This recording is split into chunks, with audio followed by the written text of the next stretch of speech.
Today, I'm really happy to be speaking to my tea sister, Jade, or Christina Jade. And Jade is a certified meditation instructor, health coach, and tea practitioner. She's the author of Tea Remembering the Essence of Life, a book that illuminates tea from both a traditional perspective and a creative perspective. The idea of this book was to explore the essence of the five elements. In Chinese, we have 金木水火土. So 金 is metal, 水 is water, 木 is wood, fire, and earth. So Jade uses all these five different elements to write about the essence of tea and how it connects to nature, and also adapts it to the practice of tea meditation.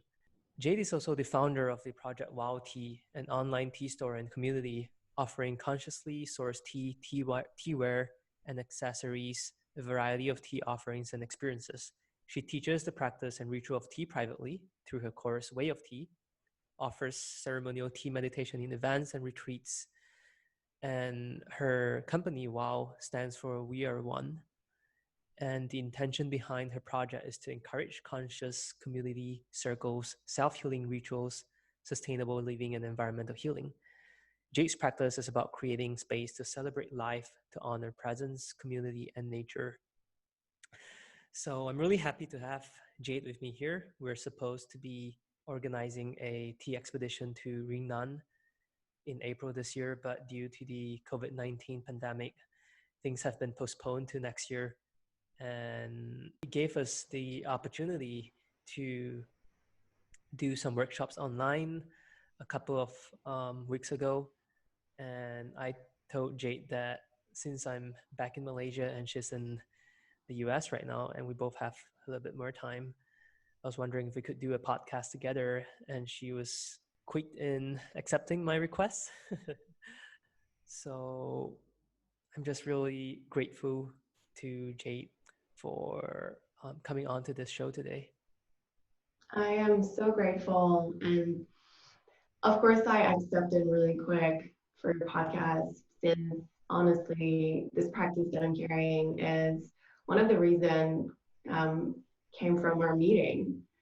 And we met. So we met in a time where I felt already called to this plant, Camellia sinensis, in the practice of tea. And I was always, I was born surrounded by nature. So it was already something that was part of my life, part of my way.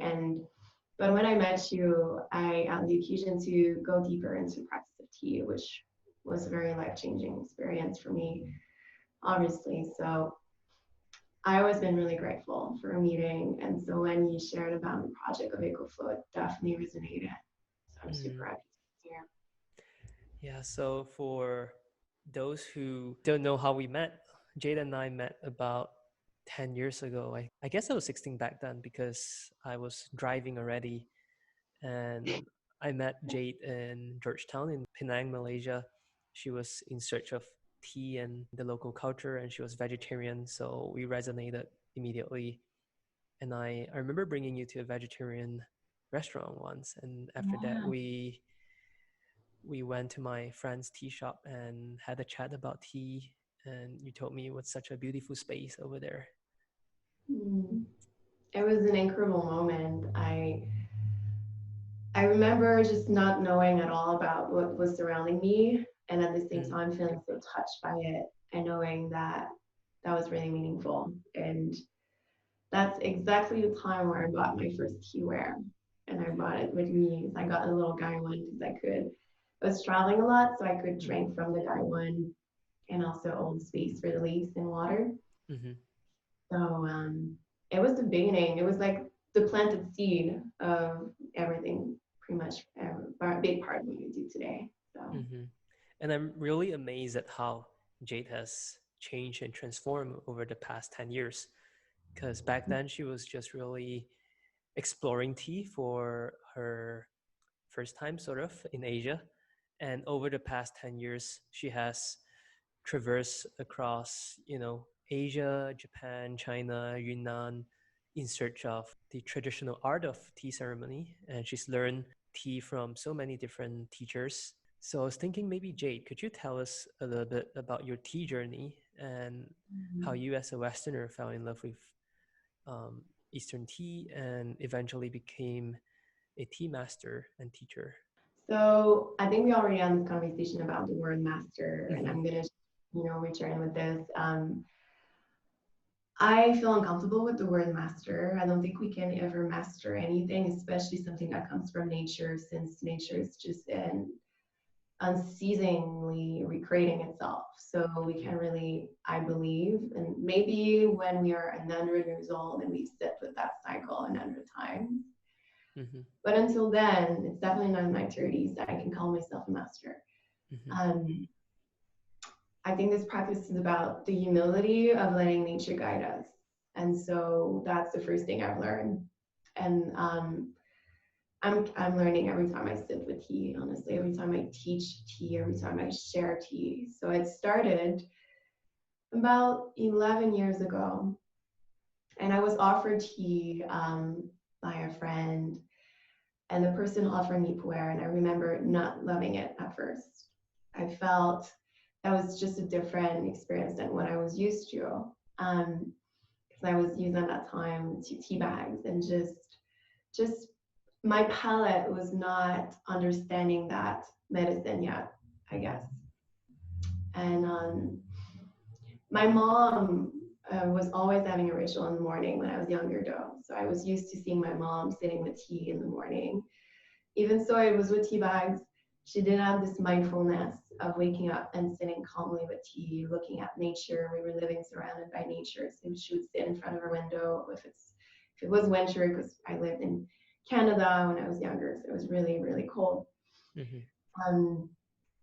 So I saw her having this ritual, and I felt already called to this mindfulness that she had, and I felt touched by it. So when I was served that pu'er, that show pu'er, 11 or 12 years ago, I felt that I wanted to keep exploring more about this practice, because I did feel that within this plant there was something really special. So I went to this place in Montreal that it's a beautiful institution that was founded by people that are super conscious, and um, they've been selecting, sourcing tea for many years. So it was the most conscious places I had the access to at that time. And I really love the very mindful, gentle, gracious, beautiful ritual that was behind it. But yet I was still not really feeling that I was in the most, I didn't find my teacher yet that was inspiring me the most to go and understand a little more. So I had to go explore further. And when my mother passed, I eventually decided to go in Asia to go explore further and to go to the land where this plant was growing, because I wanted to know where this plant was from and the people that work with this plant at the source. So I was starting from the south of Asia. And so I entered Asia in Bali and went to Thailand and then Malaysia. So I was just kind of making myself up to different environment where the plant was growing. Mm-hmm. And I met you in Malaysia. Mm-hmm. So that's where I met you. And I don't know even why I was in that tea space when you were there. I felt really called to go in that tea space. And I was the only one. I didn't speak any. I was feeling a little, I wished I could speak the language of the people surrounding me, but I couldn't. So I was doing my best to really connect with people. And in Malaysia, I love that there's a variety of culture. So it was feeling very, very nourishing to see that. So I entered a tea space, and this person greeted me really welcoming and invited me for sitting for tea. And I think he was serving me gong fu cha. And I don't remember the tea he was serving me. Maybe you know. You mean which tea she was serving at that time? I think it was probably yen cha that she was serving back then, because the tea shop that we met in, the owner is actually my mom and my aunt's old friend, very, very old friend. She sources a lot of really good yen cha from Wei Shang. Yeah. That So makes so much sense. so it could be yen cha. And then later on when we met, I brought you to another friend's tea shop, and there we had pu'er cha. Yeah, exactly. So I remember that because I actually came back to Switzerland. I was living in Switzerland at that time with oolong and pu'er. So that's the two tea I came back with. So from there, I had the chance to study in Switzerland with a family that was owning a beautiful institution where, again, conscious people, every members of the family are expert of one type of tea. They go in person every year sourcing that specific region. So I got to learn from a very, very large, area of tea productions, India and Japan and China, obviously, Taiwan. So from there, I felt that I had more knowledge and I was feeling more ready to go deeper into the motherland so I could understand a bit more of the chemistry of the land, the ecology of the plant, the language to use to honor it. So I went to China. I also went to the north of Thailand in a region called Mai Salong, which has also tea plantations. But then I went to China and I was really into pu'er. That was my main practice. So I was focusing on the region of Yunnan, which is also historically a very important region with the teaware road. So I felt really called to start with there since it's the first region where the first tea tree was found. So I went all over in Yunnan, spent time in the north, the west, the east, the south. And eventually, so I came back and I had all those beautiful tea and I was starting to really have a practice daily, really having this dedication, weaving it around my practice with yoga, meditation, starting to be invited to serve tea, mostly by friends at first, to hold space for them, share. And eventually was invited on a retreat to host a tea ceremony, which I accepted and was touched to be invited for that. So I was feeling more comfortable to start bringing this to the community and offering that. I'm so sorry. And eventually I felt that with all the beautiful tea I was now sourcing, all the plantation I was getting connected with, that I was ready to start sharing that because people would always ask me, how do you source tea? Where can I find tea like this? I decided to create a WAOTEA, which stands for We Are One, which is an excuse really to remind ourselves of our humanity that is linked to nature endlessly, our connection with nature, our connection with the different phases of nature, like you just mentioned at the beginning of the podcast. So the elements of water, wood, fire, earth, and metal, and all they are coexisting within ourselves, within everything. So there's a lot of importance put on sustainability in the practice of WAOTEA, in the project of WAOTEA. So that's why it resonates a lot with EcoFlow, because that's really what this is about also. So I continued studying.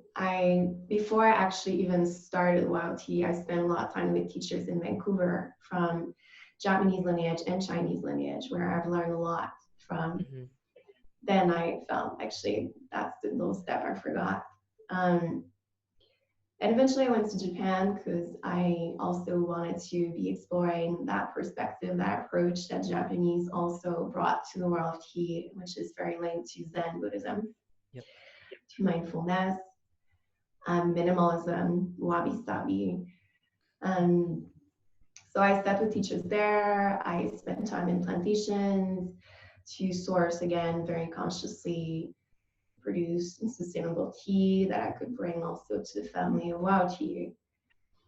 And it's just a never-ending work. I just keep learning and learning and learning more and more. Spending time in nature, now living in a region where I'm surrounded by nature. Nature is dominant, where nature can be challenging. That we are reminded of we can only be reverent and humble for that nature. And that's really what tea is teaching me as well. So what nature is teaching me, really, tea is just another language of it. Mhm. So, mhm. Wow, what a very long and fulfilling journey. I'm actually really excited to go to Yunnan because even though I grew up with tea, every day we would make tea at home around the early evening or late afternoon. And yeah, my favorite tea is actually pu'er cha as well. And so Mhm. I would definitely have to go to Yunnan. Hopefully next year if COVID-19 is over by then. Actually, can you tell us a little bit more about your journey in Yunnan since we're gonna do this expedition together and some of our audience might be interested in knowing more about Yunnan and the tea expedition in general. I know I designed the expedition sort of with my friend's tea company, not tea company but travel company, and but perhaps you as someone who's been to Yunnan before could enlighten us on your journey there. So my journey there, when I was there, I started in Kunming. That's where I landed. That's where I will be landing, which and a lot of tea production area. I've met with a few tea spaces teachers there, and Mhm. just got to know the culture and the food and the culinary culture of Yunnan is very different than the rest of China. I have to say, with the influence of Sichuan province, so their food is a little bit spicier Mhm. than the rest of China. So I was really so surprised to find different ingredients as well. So I got to, yeah, that was like the beginning of the journey. And then I took a train to go to the west part. So I went all the way to Dali, which I've Dali. heard so much about. Yes. Mhm. And Dali became one of my favorite towns in the world, honestly. Um, it's a bit like in a very artistic little town that is, surrounded by mountains and a beautiful lake, so much nature's. Um, It reminds me a bit of where I live now in Taos. It's kind of a small little community, Mhm. very conscious, very very artistic. The food was delicious. The people were very, very nourishing, and there was again so many beautiful teachers that I met there and sat with. Um, and mostly because we're not far from a region, which I went right after that makes a lot of red tea, so the yang cha from Yunnan, Mhm. so I've learned that the Second War was a time where there was a lot of risk on the eastern part of China for plantations, so they had to find a location that was safer Mhm. for planting tea. So they started the red tea cultivation in that region at that time in the 40s because they were looking for a safer place to be cultivating red tea. And there was a lot of ancient tea tree in that region. So we're talking the south of Dali when you go in the Lianshan forest. So Mhm. so yeah. Um, so I went there and I spent a lot of time there and I met so much great teachers and a lot of younger people, younger women were taking care of the plantations for their family because some of them studied in the United States or Canada and they came back to help their family. So they had a great English. So it was really obviously practical for me to meet them. And it was nothing was planned. I was really just flowing, visiting spaces and making connection. And then they would bring me to their tea plantation. So Mhm. that's kind of all I was working. Um, and I did that for about a month, nonstop, every day, connecting, sitting with teachers, getting tea drunk, trying to Yeah. try all the tea, trying to compare, trying to learn, trying to, get closer to the source, get closer to smaller family-owned plantation that were more conscious. They were there for many, many generations. Mhm. They are in an area where the tea plant have always been, so they don't have to use pesticide. They don't even have the money for it sometimes. They're just, so humble, and their tea tree is their everything. And I've also learned that hurting a tea tree in there is like cutting the throat of someone. It's everything for them. It's the most important, valuable thing. A lot of people in Yunnan are farmers. It's a very farming region. There's a few bigger towns, but it's definitely dependent on farming. I've also learned in Yunnan that a lot of communities are matriarchal. They're the woman, the mother are the boss. They're the one that are deciding, making decisions, which I felt so inspiring, because even in America, sometimes we don't have that energy. We're still being ruled by white patriarchy, you know.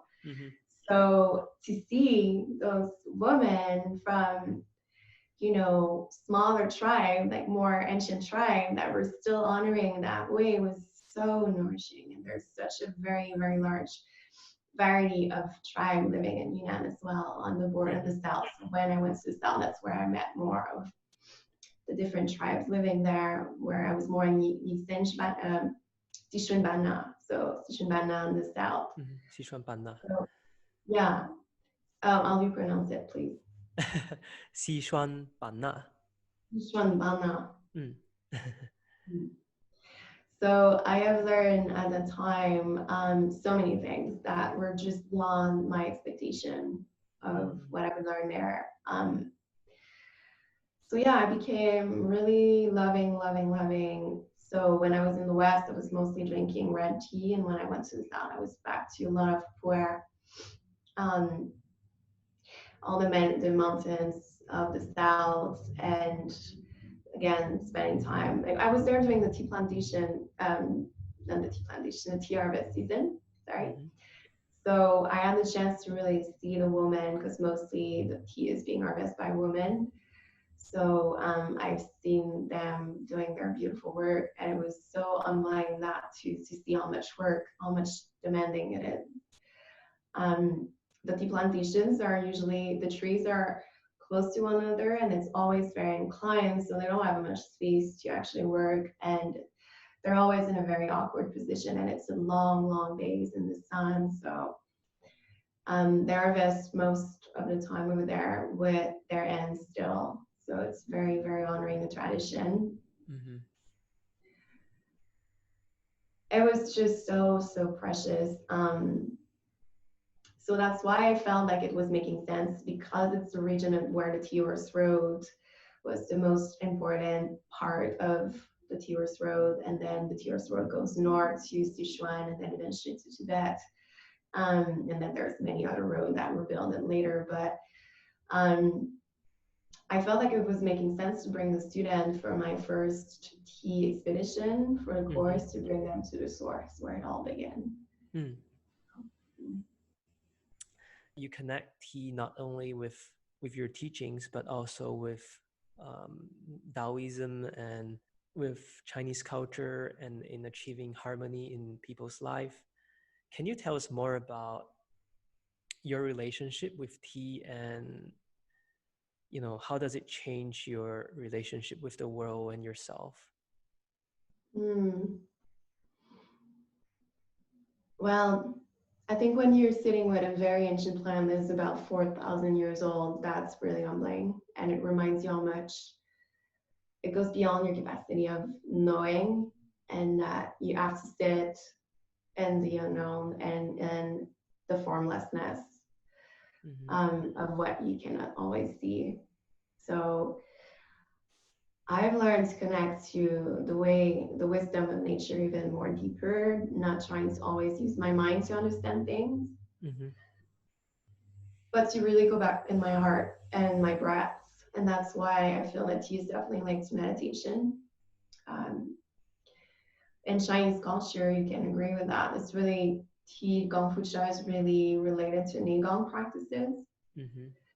So it's a form of internal martial art where we learn to remember the importance of our breath, and how much our breath is creating the space to be present to what is. And we learn the essence of Wu Wei, which is when we are in a form of effortless presence, when we are practicing the action of non-action. So we are not trying, but we're simply focusing on being. So, and as I say that, I'm having allergy and my breath is a little more challenging than usual. But I definitely felt that tea is a meditation practice that can really help us. I feel like a lot of meditation can be difficult because when you start meditating, you get so distracted by your thoughts and it can be really challenging. Mm-hmm. But then if you suddenly have the water and the leaf assisting this moment, Mm-hmm. there you are. You kind of have a distraction to your distraction. It's almost like a koan, Yeah. you know? So I really linked this to the practice of koan in Japanese culture as well. So it's kind of a story that comes in and then suddenly distract you from the thoughts that were distracting you from presence, and they just sink you into presence. They help you to access. It's kind of a channel because you're drinking also it. So you're drinking an infusion of a gift from the earth, the leaves, and a gift from the heaven, the water. Mm-hmm. That's something that Louis would say was the first writer and first author to publish a book on tea, the classic of tea, would say tea is a gift from the heaven and the earth. So sitting in that space, receiving the infusion of both, you are reminded of that within yourself as well. Mm-hmm. You don't even have to use words or try to explain it. Yeah. It goes beyond words. Mm-hmm. So I think that's how it changed my life, and I think that's how it helped me understand meditation. It helped me understand the other practices I was learning as well, like yoga and mindfulness meditation. Yeah, everything else I was learning, tea kind of helped me understand them even better. Mm-hmm. You know, when you were saying about the tea as an essence from heaven and earth, it reminds me of one of Thich Nhat Hanh's quote, I think, that when he's drinking a tea or when he looks into a cup of tea, he sees, I think, the world in it, or something like he sees you in it, and he sees himself in it, and he sees everything in it. I forgot the actual quote. I'm actually trying to dig it up, but that's sort of the, if you remember it. I think it's drink your tea slowly and reverently, as if the whole world is turning within that cup. I don't exactly remember the words, but I remember that quote deeply. Like I feel that quote. Okay, I found it actually. Drink your tea slowly and reverently, as if it is the axis on which the world, Earth, revolves slowly, evenly, without rushing toward the future. Leave the actual moment. Only this moment is Is life. like only this moment's life. Yeah. I thought I remember another quote about tea. There's definitely So many, right? So okay, Shano Raikyu, Japanese tea master from the 16th century, Ishigo Ishie, it kind of means the end of that quote. So one time, one meaning. Yeah. The only moment in his life. Bizao Usa, Senshiro tea master from Japan, from the 18th century, would say, within this bowl, I'm holding the whole world. Yeah.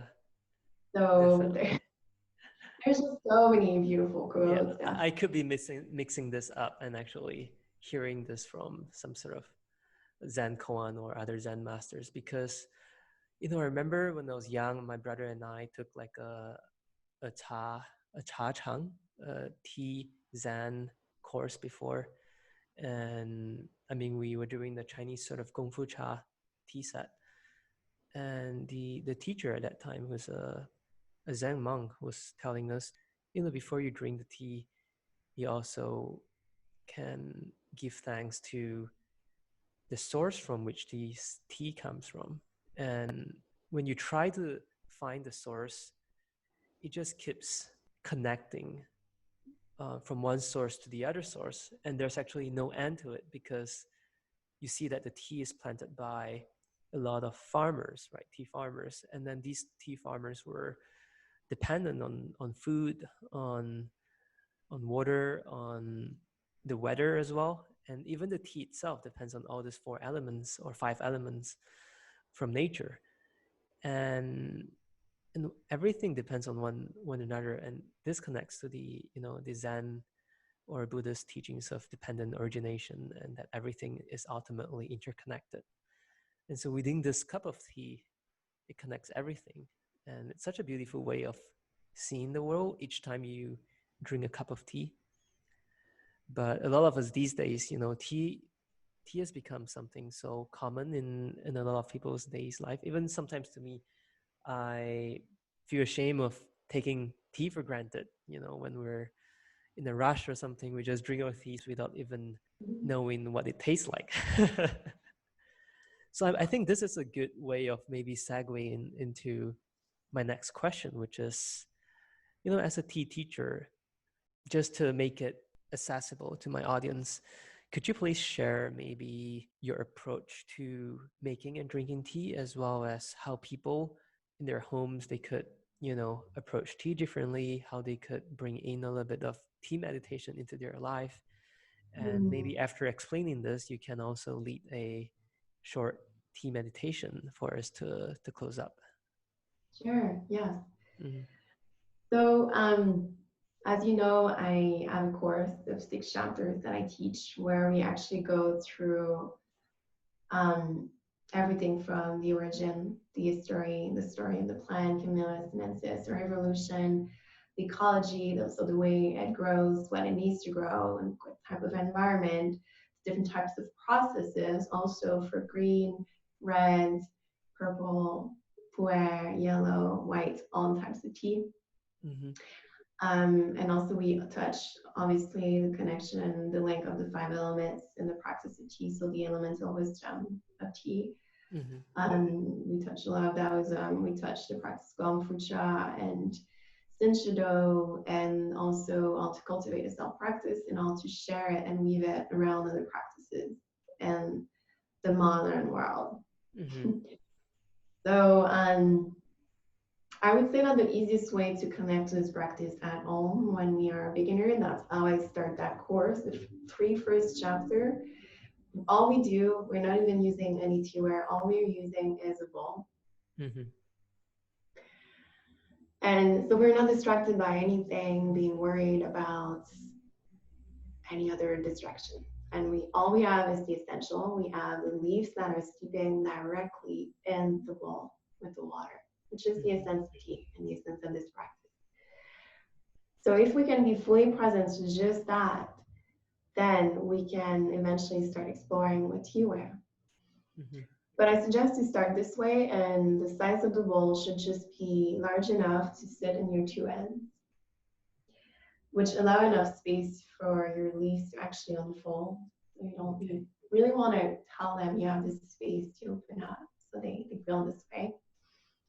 And I usually will be serving tea in a bowl. Obviously, you could do any types of tea that you want, but there's definitely types of tea that are easier to practice in a bowl. So a tea leaf that is a bit longer.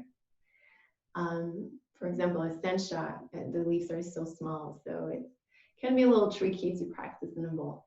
Mm-hmm. So I would suggest to sit maybe first with any red or oolong tea that has longer leaves. So we're talking about Dang Pao, so Yang Cha. We're talking about any golden needles and the Yangcha from Yunnan. So many oolongs from Taiwan. And I'm sitting actually right now with the tea that I call Bliss Gaba Cha WAOTEA, which is a Gaba Cha from oolong. So it's a Gaba oolong from Taiwan, I mean. From Taiwan. Mm-hmm. And it was originally created by a Japanese doctor, but now it grows mainly and produced mainly in Taiwan. So this tea is very comforting. I consider the energy of this tea to be really yin fire. Mm-hmm. So it's going to be a very gentle, comforting fire. So it's not overwhelming when you start sitting with this practice. Mm-hmm. I am a tendency to suggest people starting to sit with this practice maybe with shopware because it's definitely more grounding and more balancing. But this tea is a yin fire, so it adds this comforting energy as well.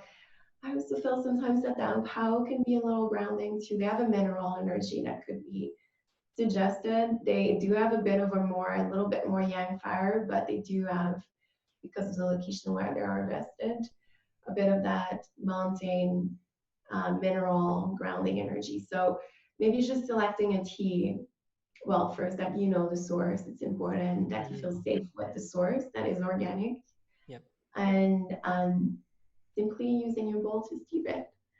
So you'll be basically just adding about enough leaves to cover the bottom of your bowl. You just don't need too much, especially this one, because since this one, the leaves are very, very tightly rolled in a teeny ball. It means that when they open, they need a little bit more space than a leaf that is not rolled. You just might want to consider that in the tea leaves you're sourcing for this practice when you sit with bowl tea. So this one doesn't need as much because they're really tightly rolled and they were end roll one by one. So much dedication. So I know that I don't need that much. And what I do is simply, I would typically just start in the morning, put my leaves into my bowl, add the water. And I have 3 bowls, so I would be 3. I just love the number 3, and I think it's just enough. So it would be taking maybe 20 minutes of your time. Every infusion, and the reason why I also suggest to start with red and maybe oolong tea is that certain tea, especially the one I have right now, it doesn't mind being steeped a little longer. It's not going to start getting bitter. Versus other types of tea that might require you to be enjoying your tea a little faster because they don't want to be steeped too long. Yeah. So that's another thing to consider. Yeah. I think that the gamatcha is really easier because it's very allowing you to sit a little longer with your bowl and meditate as the leaves are infusing, so you can receive it a little longer after. So I do typically 3 bowls. There's this saying that Sharon that the first bowl is awakening your senses. The second bowl falls and awaken your heart and your presence. And the third bowl awaken you beyond the self, because it feels like the energy start coming out of your pores and just remind you how connected you are with everything surrounding you. So 3 bowls seems like a good number to start with in the morning, 20 minutes. I can lead us into something quick if you want, but basically what I would do is that I start by centering myself before I even bring the water on top of my leaves, creating the space within myself to be present to the moment. And then for that, I would be focusing on my breath. And without trying to control my breath, simply observing how my breath comes in and goes out.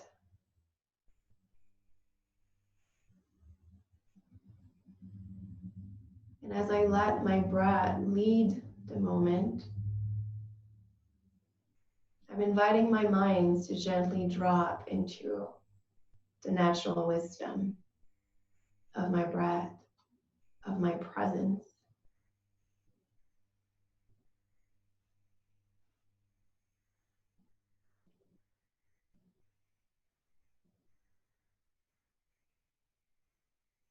Deep breath in through the nose.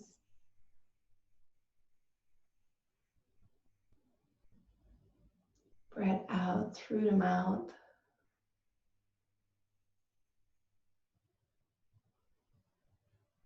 And taking a moment to sense any part of myself that is being connected to the earth.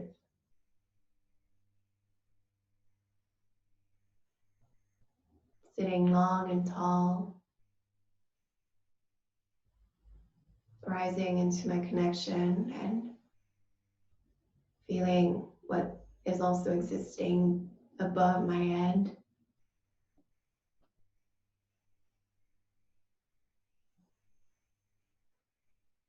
Reminded of the two forces of earth and heaven, and sitting between both forces.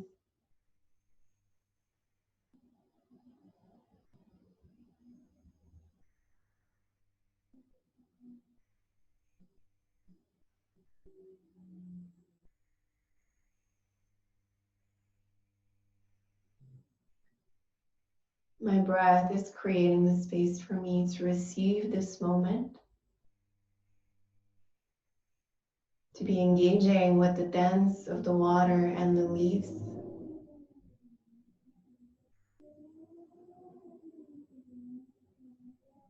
So I can fully access the full potential of tea, of presence.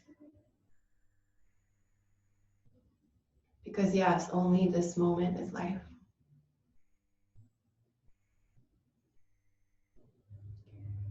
So I can bring water on top of my leaves. And as I do even this gesture, I'm not even in my head. I'm just letting my breath guiding me into presence. And I can maybe bring the bowl into my hands so I can be closer to the experience of the leaves unfolding on the water. And I want to be sitting with that bowl for a moment.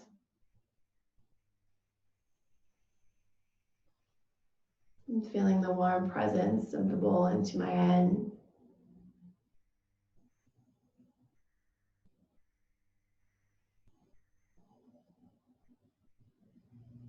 Assisting the infusion of water and leaves with my breath.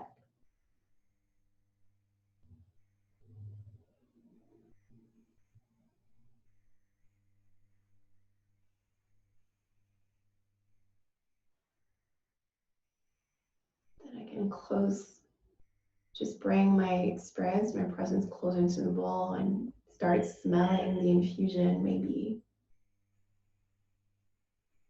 awakening to smell and observing the color of the infusion changing in the bowl.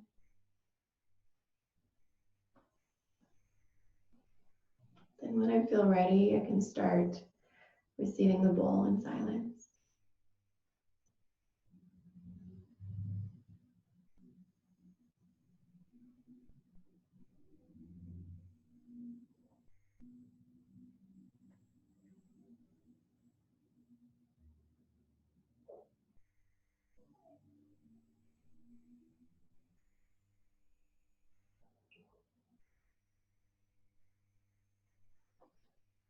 And taking a moment to really receive the aromas, the flavors,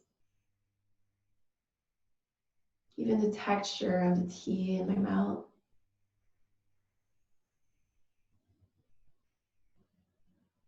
And sensing the presence of the tea sitting with your presence. Sensing the energy of the tea sitting with your own energy. Maybe observing how things are moving within yourself as you receive this tea. Observing all the wisdom of this tea is communicating with your own wisdom.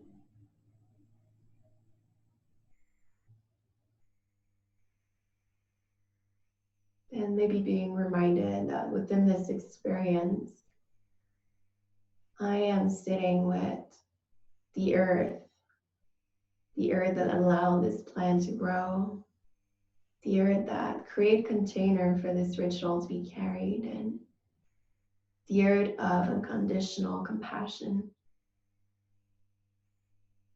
I can also remember the water that allowed the tea leaves to open within the bowl. The water within myself that invites me to be flowing with the current and feeling safe. I can remember also the wisdom of fire, the fire that warm the water, allowing the leaves to open. Even the sun in the tea garden that allows the tea leaves to develop their aromas and flavors. And the fire within myself, the fire of unconditional love for what is. I can also remember the wisdom of wood, the wood of the tea tree itself, growing above the earth, to be shared with us, growing for so many years, thousands of years. The wood energy also within myself, reminding me of the transience and permanence of life. And finally, I can sit with the wisdom of metal, the metal that is also represented to the formlessness, the unknown, the space being held in this moment for this experience to unfold.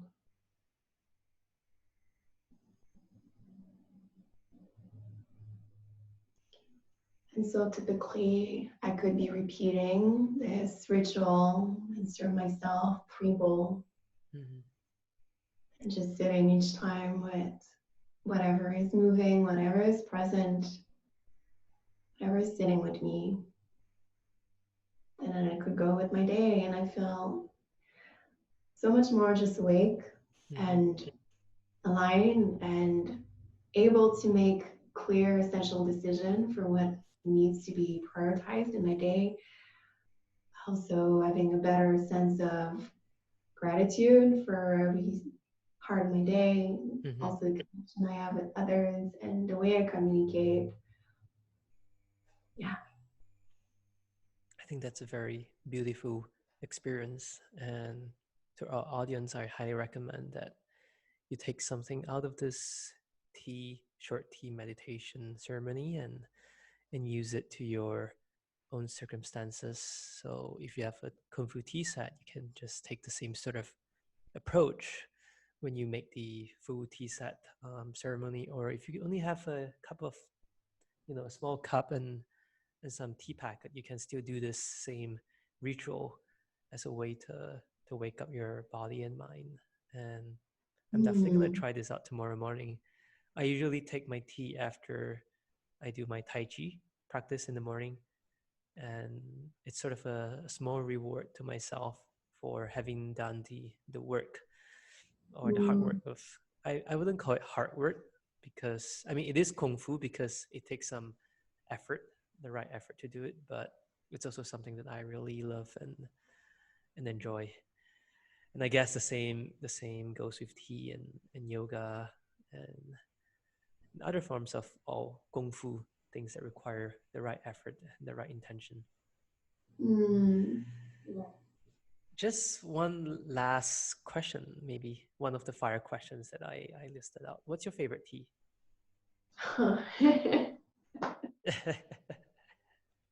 I don't know. Honestly, I love to sit with the tea according to the season. So I would say right now, since we're at the end of wood, we're about to go into fire season. Yeah. I was sitting with a lot of freshly harvested green tea, from the new harvest. So really love that green tea from Sichuan I've been sitting with, which used to be tea only reserved for Taoist practitioner during the Tang Dynasty. So it's definitely very, very, very vibrant and very beautiful. And I also love the new harvest of Japanese green tea. So the new Gyokuro, the new Sencha. But I'm gonna forever be a pu'er person. So pu'er, show pu'er mostly, because Shen can be a little overwhelming sometimes. Especially, I mean, I love sitting with Shen pu'er from 60s, like very ancient ones, Yep. when I need to deeply do a work. But it's not like my everyday tea because it's very deep. Yeah. So yeah, Shopura will always be my forever favorite. And how can our listeners connect with you online? Or how can they find you? So WAOTEA.com is the website of this project. There you can find, the tea course, the book, the tea that I source. It's audio tea meditation on the 5 elements. They can also connect on my Instagram. I have two, one for WAOTEA and one for myself, Jade Sarah. So those are two sources to connect, or just by email, jade@waotea.com. Okay, wonderful. And I'm really looking forward to maybe doing another episode with you in the future. We haven't really dived into your personal life, and you've shared with me a lot of your experiences and stories before, as well as, some of your mentors or teachers who've taught you tea. We haven't really discussed about that today, but I'm sure we'll find some other time to do this. And before we end this, I really want to thank you again for your time, your knowledge, and for sharing your experiences and wisdom with us.